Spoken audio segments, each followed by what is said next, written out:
Dear friends, 489 days of war. First, let us see few of the important points which Putin said in an address to Russian citizens yesterday.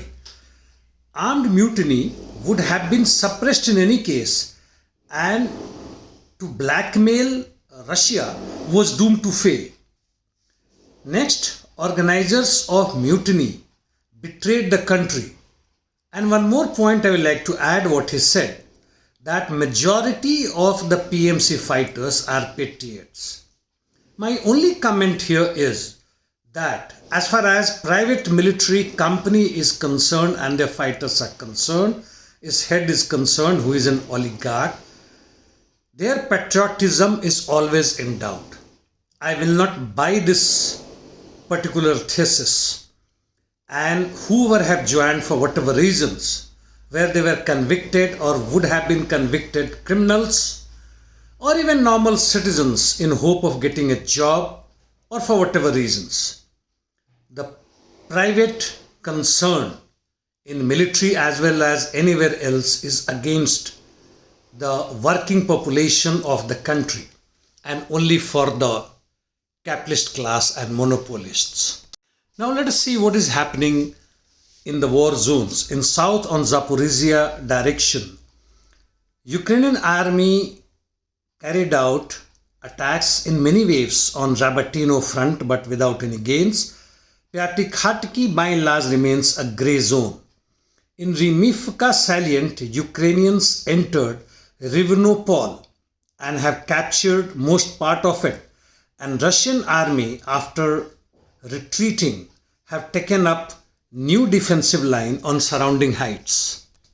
It must be noted here that the inclement weather is prohibiting combative activities on both the sides, and in the meantime large regrouping of Ukrainian army is taking place in south from other fronts and reserves. On Kherson front, on eastern bank of Dnieper river, Ukrainians' small bridgehead continues to exist on Antonovsky Bridge, while Russian Air Force is using gliding bombs that are FABs and trying desperately to dislodge this bridgehead, while Ukraine is trying to expand its bridgehead here, as well as the another one, though even a smaller one, is in Aleshkinsky Dachi.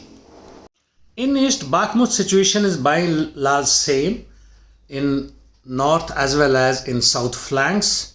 In Siversk salient, the Russian army is continuing its assault towards Spirne and Bilohorivka regions, while north of Soledar direction, the Ukrainian assault on Yakovlivka have made some gains. Probably overjoyed by these gains, Zelensky has given a statement that Ukrainian army are gaining on almost all the battle lines. In north, the Russian army is continuing its assault in Kupiansk direction as well as towards Serebryansk forest and close to Torsky, Terny and Nevsky axis. The Ukrainian army also carried out assaults in Kremina area but without any gain here. Interdiction missions are continuing. In the meantime, Russian Air Force have carried out massive interdiction in Odisha on Ukrainian arms and ammunition depot. Some other related informations. Stoltenberg has said that NATO considers event in Russia as its internal affairs and it is not for NATO to interfere in such matters. Was this not a laughing stock? While Hungarian foreign minister has said that Europe is approaching disaster, and I think everyone agrees with him.